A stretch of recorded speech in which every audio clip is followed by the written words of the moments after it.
할렐루야. 한 주간 평안했습니까? 여러분, 오늘 이 본문에 보면은 90세쯤 되는 다니엘이 미래에 되어질 일에 대해서 하나님의 계시를 받은 내용이 나옵니다. 10장 1절에 4절을 한번 읽어보실까요? 바사왕 고레스 제3년의 한 일이 벨드사살이라 이름한 다니엘에게 나타났는데 그 일이 참되니 큰 전쟁에 관한 것이라. 다니엘이 그 일을 분명히 알았고 그 환상을 깨달으니라. 그때 나 다니엘이 세 일의 동안을 슬퍼하며 세 일에가 차기까지 좋은 떡을 먹지 아니하며 고기와 포도주를 입에 대지 아니하며 또 기름 바르지 아니하니라. 첫째 달 24일에 내가 히데겔이라고 하는 큰 강가에 있었다. 우리 역사적으로 보면은 이제 다니엘은 주전 600년경의 사람입니다. 주전 586년에 느부갓네살에서 예루살렘이 완전히 초토화가 되고 무너져 버렸습니다. 그래 다 쓸만한 사람은 다 바벨론을 끌고 가버렸습니다. 다니엘이 이때 끌려갔습니다. 주전 600년경에. 그때 이제 11, 30살 됐겠죠. 그렇게 대단했던 바벨론의 제국이 무너져 버렸어요. 그 파사 제국이, 페르시아라고 하는 제국이 주전 535년에 주전 538년에 고레스라고 하는 사람에 의해서 바벨론이 무너지고 새로운 제국이 탄생이 됐습니다. 페르시아 제국이 어느 정도까지 컸냐 하면 고레스라고 하는 사람이 180도를 다스렸다고 그랬습니다. 에스더 때 아닥사스다 왕이 180도를, 우리나라에 뭐 16개 광역시가 있는데 10배가 넘죠. 그러니까 아프리카 저에서부터 인도까지를 다스렸습니다. 세계 절반 이상을 다스렸습니다. 페르시아 제국이 어마어마했습니다. 이 고레스라고 하는 사람이 페르시아 제국을 창건했습니다. 주전 538년입니다. 그리고 그 다음 해에 이스라엘 70년 포로 생활하는 사람을 귀환해도 좋다고 하는 귀환령을 내렸어. 스룹바벨과 많은 사람들이 예루살렘으로 돌아와 성전을 짓게 됩니다. 그 귀환령이 있고 2년 후에 오늘 다니엘이 하나님의 환상을 보게 됩니다. 주전 535년이죠. 바벨론의 이름은 벨드사살, 히브리 이름은 다니엘이라고 하는 사람에게 하나님의 계시가 왔습니다. 오늘 성경 보면 헷갈리는 부분이 그가라고 하는 단어가 나오는데 그가라고 하는 것을 두 사람을 지칭하고 있습니다. 한 사람은 메시아, 예수 그리스도를 가리키는 단어고 또 하나의 그가라고 하는 것은 천사장 가브리엘을 가리키는 단어입니다. 천사장 가브리엘은 8장, 9장, 10장에 계속해서 연이어 나타나는 사람인데 이 사람은 하나님의 특별한 뜻을 전달해 주는, 하나님의 특별 임무를 받고 특정한 사람에게 와서 그것을 해석하거나 전하는 임무를 맡은 천사장입니다. 신학에도 보면 가브리엘이 나타나요. 누가 보면 1장에 보면 사가랴에게 나타났어. 사가랴에게 뭐라고 했죠? 네가 장차 아들을 낳을 것이다. 그 이름을 요한이라고 하라. 그 이름까지 전해주었어요. 그때 나타난 사람이 가브리엘 천사입니다. 또 한 번 나타납니다. 나사렛에 살고 있는 마리아를 찾아와서 뭐라고 하지요? 은총을 받은 자여 평안할지어다 라면서 처녀의 몸으로 잉태했다고 하는 것, 성령이 함께했다고 하는 것을 알려준 사람도 천사장 가브리엘입니다. 하나님의 뜻을 전하는 사람입니다. 그런가 하면 오늘 본문에 보면 미카엘이라고 하는 또 천사장이 나옵니다. 이 사람은 성경에 계시록에 여러 번 나오는데 주로 하늘 군대를 대표해서 대적자들을 쫓아내는 역할, 전쟁의 역할을 하는 사람이 미카엘입니다. 이런 배경하에서 오늘 성경을 한번 보겠습니다. 하나님께서 어떤 환경에 처해 있는 다니엘을 찾아오셨을까? 어떤 환경에 있는 다니엘에게 하나님이 가브리엘을 정권 대사로 보냈느냐? 10장 10절에서 12절, 16, 17절을 읽어보겠습니다. 한 손이 있어 나를 어루만지기로 내가 떨었더니 그가 내 무릎과 손바닥이 땅에 닿게 일으키고 내게 이르되 큰 은총을 받은 사람 다니엘아, 내가 네게 이르는 말을 깨닫고 일어서라. 내가 네게 보내심을 받았느니라 하더라. 그가 내게 이 말을 한 후에 내가 떨며 일어서니 그가 내게 이르되 다니엘아 두려워하지 말라. 자, 이렇게 얘기했어요. 또 그 다음 16절. 인자와 같은 이가 있어 내 입술, 요 인자와 같은 이는 메시아 그리스도를 가리킵니다. 예수님께서 내 입술을 만진지라 내가 곧 입을 열어 내 앞에 서 있는 자에게 말하 이르되 내 주여 이 환상으로 말미암아 근심이 내게 더함으로 내가 힘이 없어졌나이다. 내 몸에 힘이 없어졌고 호흡이 남지 아니하였사오니 내 주의 이 종이 어찌 능히 내 주와 더불어 말씀할 수 있으리까 하였다. 예. 하나님께서 가브리엘을 통해 가지고 다니엘에게 앞으로 큰 전쟁이 일어나서 세계의 패권이 바뀔 것이라고 하는 것을 환상을 통해서 가르쳐줬다는 거예요. 얼마나 놀랐습니까? 나이도 많고 이제 다 국가의 공직에서 떠나서 90이 넘는 사람한테 하나님께서 장차 이 세계가 어떻게 변화될 것을 말씀을 했습니다. 예, 놀랍습니다. 다니엘이 주전 600년경의 사람인데 200년, 300년 후에 되어질 일을 하나님 보여줬어요. 예. 그다 전쟁에 대한 소식입니다. 새 일에 21일 동안 이 전쟁에 대한 소식을 듣고 다니엘이 거의 금식하다시피 하면서 하나님 앞에 기도했습니다. 히데갈이라고 하는 강, 창세기 보면 히데갈이라고 나와 있고 지금 이란의 이름은 티그리스 강입니다. 티그리스. 큰 강입니다. 2000년, 3000년 전에 이미 큰 다리를 낳아서 지금도 그 다리를 쓰고 있습니다. 얼마나 튼튼하게 나왔고 얼마나 공격이 셌으면 2000년 전 다리를 지금 사용하겠습니까? 티그리스. 여러분 다니엘이라는 사람은 뭐 1장부터 나오지만 아주 육군사관학교 교장 앞에서도 아주 담대했던 사람입니다. 왕이 주는 음식을 먹지 않았습니다. 하나님 앞에 구별되게 살겠다고 아주 어렸을 때부터 그렇게 특별한 하나님 앞에 결심을 가지고 살았던 사람입니다. 사자굴 앞에서도 목숨을 걸고 담대했던 사람이 다니엘입니다. 그렇게 총명하고 모든 사람보다 뛰어난 총명과 재주와 능력을 가지고 있고 미래를 예상할 수 있는 그런 판단력을 가졌지만 이 사람도 늙어서 기력이 쇠하였다고 했습니다. 다니엘의 이름은 엘이라고 하는 단어가 들어가면 하나님이라고 하는 뜻입니다.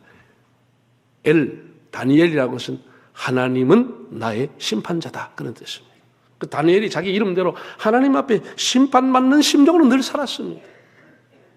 그러니까 이 사람의 삶이 흠같이가 없었어요.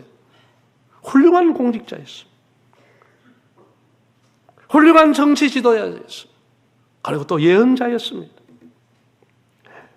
그러니까 바벨론에 포악했지만 느부갓네살 왕이라고 하는 사람도 다니엘을 불러서 중직을 맡겼습니다. 그가 죽고 벨사살 왕이 역시 그에게 중직을 맡기고 또한 다리오라고 하는 왕도 그에게 총리직을 맡겼습니다.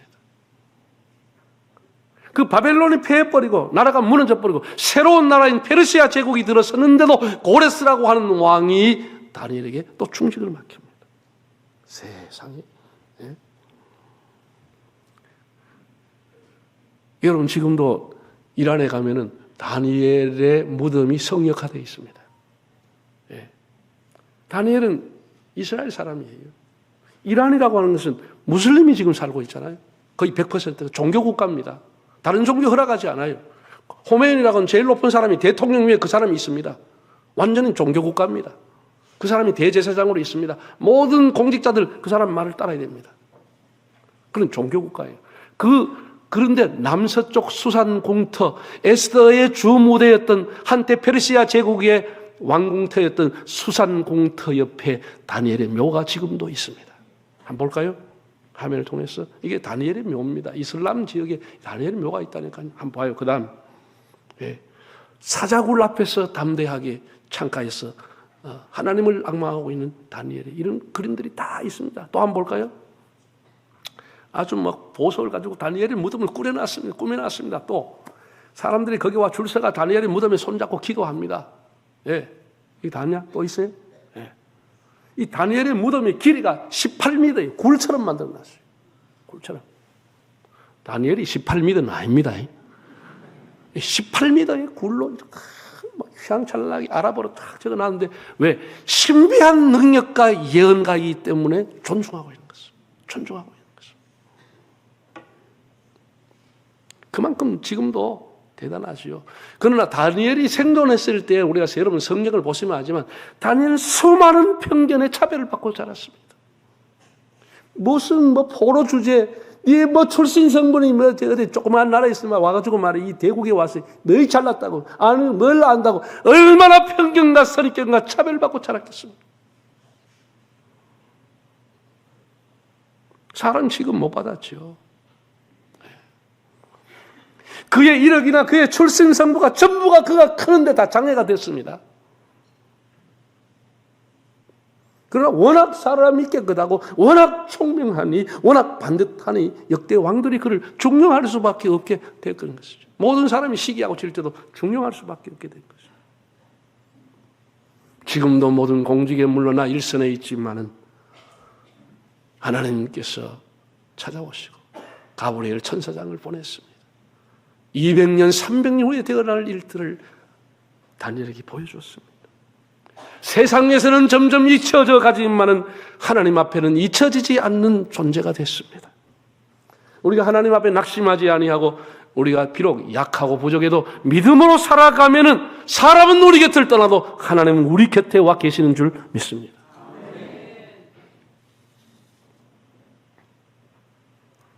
연약할 때, 노쇠할 때, 그런 환경에 있을 때 하나님 그를 찾아왔습니다.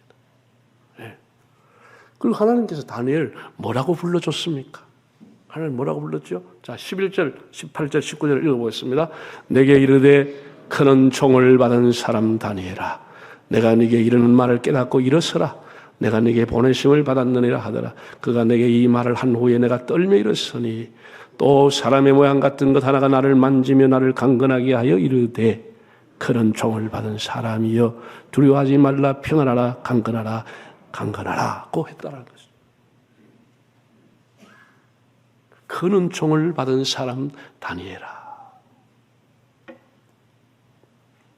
히브리어를 보면은 햄다 이시 다니엘이라는 단어가 되어 있습니다. 이시라고 하는 사람이고 햄다라고 하는 단어는 헤메드라고 하는 단어에서 유래한 것인데 동사입니다. 기뻐하다, 사모하다, 좋아하다, 보배롭다, 아름답다 그런 뜻을 갖고 있습니다. 하나님께서 다니엘을 그렇게 보고 있다는 것이죠. 그 쇠약하고 노쇠한 다니엘을 보고 하나님께서 뭐라고 했느냐? 내가 너를 보배롭게 여긴다. 내가 너를 소중하게 여긴다. 내가 너를 아름답게 여긴다. 하나님 그렇게 다니엘에 오셔서 말씀해 주었어요. 다니엘을 시기한 사람들은 다니엘을 시기의 대상으로, 질투의 대상으로, 제거의 대상으로 눈에 가시처럼 보았지만 하나님께서는 다니엘을 나의 사랑하는 보배로운 자야. 햄다이시 다니엘, 나의 사랑스러운 자야. 하나님 이렇게 불렀다는 거야. 여러분들이 살아가면서 세상 사람들을 본 기준엔 별 볼 일 없고 모든 것이 약하지만 하나님 보실 때 끝까지 우리가 믿음을 지켜 경건하게 삶으로 다니엘과 같이 하나님께서 보배로운 자녀야, 사랑스러운 자녀야 그렇게 부를 수 있기를 바랍니다. 너는 보배롭고 존귀한 주님의 자녀라. 꼭 찬송 그대로. 오늘 성경에 많은 하나님이 다니엘을 불러주는 것은 햄다이시 다니엘, 보배로운 다니엘아. 이걸 우리말로 쉽게 번역한 것이 큰 은총을 받은 사람이여 라고 한 것입니다. 은총이라고 하는 것을 한자로 보면은 은혜 은자, 사랑할 총자입니다. 총애, 특별한 사랑, 은혜를 받는 사람을 은총을 받았다, 총애를 받고 있다. 우리가 그렇죠. 은총이라고 하는 것은 우리가 받고 싶다고 받아지는 게 아닙니다. 그건 하나님이 위로부터 우리에게 주셔야 되는 겁니다. 은혜는 자격이 없는 자에게 하나님이 주시는 것이 은혜인 것입니다. 은혜인 거예요. 성경에 우리 보면 은총을 받은 자라고 불렸던 사람이 몇 사람 있어요? 다 믿음의 사람들입니다. 모세도 하나님의 은총을 받은 자로 기록되어 있습니다. 사무엘이라고 하는 사람은 사무엘상을 읽어보면 어릴 때부터 점점 자라며 하나님의 은총이 그와 함께했다. 하나님의 은총을 받은 사람입니다. 다윗에게 하나님 뭐라고 계약했지요? 뭐라고 약속했지요? 내가 너에게서 은총을 빼앗아가지 아니하리라. 은총을 빼앗아가지 않겠다고 했습니다. 얼마나 귀하면 하나님 그렇게 말씀했겠습니까? 하나님이 솔로몬에게 이렇게 말했습니다. 내가 네 아비 다윗을 인하여 너에게 은총을 베풀리라. 얼마나 다윗이 귀하면 그 솔로몬에게 하나님이 나타나셔서 내가 네 아비 다윗을 때문에 내가 너에게 은총을 베풀어 주리라. 하나님 이렇게 얘기했다고. 여러분 하나님 앞에 바르게 살고 믿음으로 살면 여러분 자녀에게 은총이 임하게 될 줄로 믿습니다.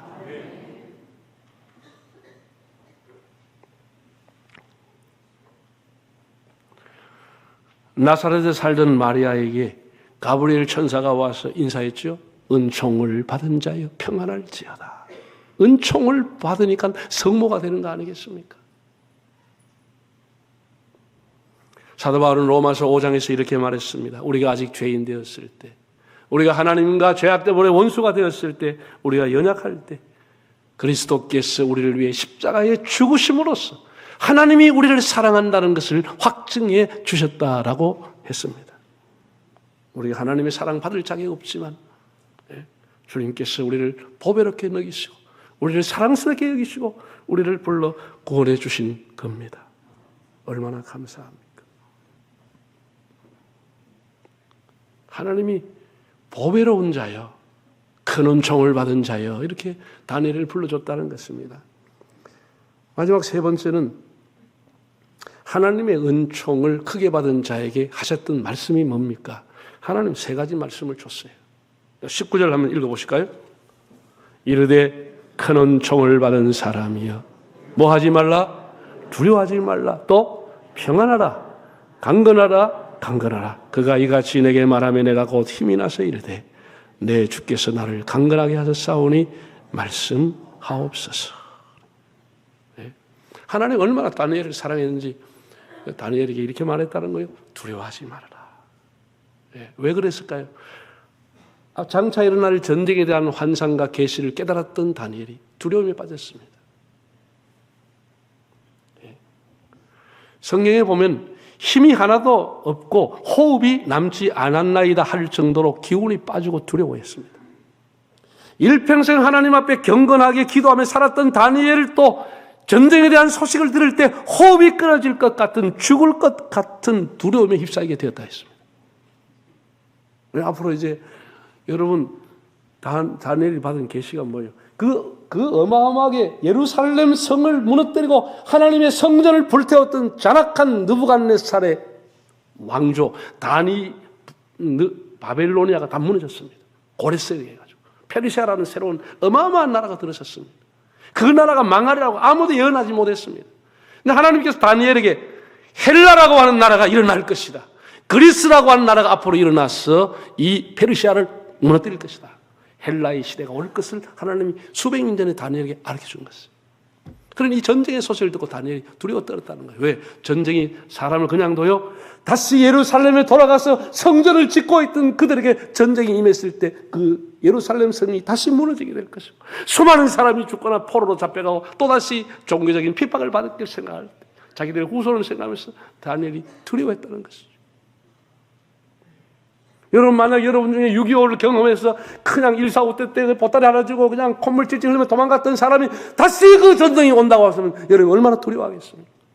얼마나 두려워하겠어요. 다니엘이 음식을 못 먹고 두려워하고 있었어요. 지금 여러분 전쟁 한번 보세요. 우크라이나 한번 보세요. 팔레스타인 한번 보세요. 전쟁이라고 하는 것은 자비가 없습니다. 그냥 잔인하게 무자비하게 죽여야 사는 겁니다. 이게 전쟁입니다. 군인만 죽여요? 그렇지 않아요. 국제법이 있어도 소용없어요. 닥친 대로 죽이는 거예요. 그리고 이 세상에 사람들이 지는 죄 중에 제일 큰 죄가 전쟁이라는 죄예요. 무고한 생명을 죽이는 것은. 삶의 터전이 한순간에 그냥 다 잃다가 날아가는 겁니다. 이런 것을 생각하면서 다니엘이 하나님 앞에 두려워하며 눈물을 흘렸다는 것이에요. 티그리스 강변에서 눈물을 흘리고 있었습니다.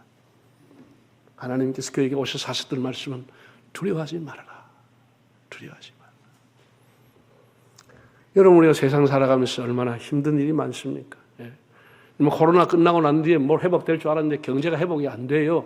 다 사람들이 두려워하고 있는 거예요. 내 노후와 내 미래는 어떻게 될까? 연금은 제대로 나올까? 국가 연금조차도 개혁한다고 이게 다 못 받는다 하니 다 두려워하지요. 네. 여러분 오늘 이 어려운 환난에 대해 살아가는 우리들에게 주님이 주시는 말씀은 다니엘과 같습니다. 두려워하지 마시기 바랍니다. 두려워하지 말아라. 두 번째 하나님 주신 말씀은 뭐라고요? 평안하라고 그랬습니다. 평안하라고 그랬습니다. 예. 디그리스 강변에서 나라와 민족을 위해 기도하던 다니엘에게 하나님 평안하라고 했습니다. 예. 그 엄청난 전쟁의 소리, 군대가 부딪히는 창검의 소리, 말이 달리는 소리, 그냥 여기서 뿔이 나와서 뿔이 서로 부딪히는 소리, 장군과 장군이 싸우는 소리, 다 평안을 깨는 소리입니다. 평안을 깨. 그 다니엘서를 보면 큰 뿔이 일어난다고 그랬어요. 큰 뿔이 나와 싸우고 작은 뿔 4개가 나와 또 싸우고 헬라 이후에 알렉산더가 죽고 난 후에 4명의 장수에서 나라가 4조각이 나는 것을 다 다니엘은 다 보게 된 거예요. 세상의 주관자들과 악한 영이 혈과 육으로 다투어오는 시대지만 하나님은 다니엘에게 평안하라고 했습니다. 성탄절이 다가옵니다. 예수님께서는 평화의 왕으로 오셨습니다. 여러분들의 주의 평화가 임하기를 바랍니다. 평안하라. 부활하신 예수님께도 첫인상 평안하라. 평안이라. 세 번째로 뭐 하라 그랬어요? 강건하라고 했습니다. 가브리엘 천사장은 쓰러져 있는 다니엘을 어루만지면서 기운을 차리라, 강건하라 하면서 이렇게 세웠습니다. 마치 로뎀나무 아래 지쳐있던 엘리야에게 하나님 오셔서 기운 차리라, 일어나라 했던 것을 연상하게 됩니다. 오늘도 이 지친 세상에 살아가는 여러분들에게 주님이 오셔서 여러분을 어루만져 주시고 여러분에게 새로운 기운을 주시는 은혜가 있기를 바랍니다. 사랑하는 형제 자매 여러분, 다니엘은 어릴 적부터 청소년 시절부터 하나님께 작정하고 어떠한 어려움이 온다 할지라도 어떤 장애가 있다 할지라도 하나님의 도를 따르기로 결심한 사람입니다. 그러면서 늘 기도로 하나님을 만나고 하나님 뜻에 순종했습니다. 그는 죽음의 위기가 와도 기도를 중단하지 않았습니다. 정말 대단한 사람 아닙니까? 그는 포로로 끌려왔고 그의 출신 성분 때문에 온갖 편익견과 선입견과 편견과 차별 속에 견제와 시기 속에 살았지만 끝내 믿음의 거장이 되고 믿음의 모델이 된 사람입니다. 그 이유가 뭘까요? 다니엘이 똑똑했어? No. 하나님의 은총 위로부터 그에게 임했기 때문입니다. 우리에게 중요한 것은 하나님의 은혜를 입는 것입니다.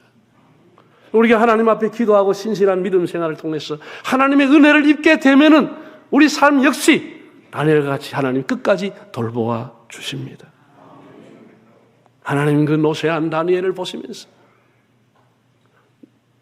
나의 사랑하는 종아, 나의 보배로운 사람 다니엘아, 큰 은총을 받은 사람아, 이렇게 불렀다는 거 아니겠습니까? 저와 여러분 한 분 한 분이 끝까지 성실로 직무를 삼고 하나님을 신뢰하면서 앞으로 우리가 살아가는 세상 환경이 수없이 바뀌지만은 주님과 동행하면서 하나님이 위로부터 주시는 은총을 크게 받고 살아가시는 복된 삶이 되시기를 바랍니다.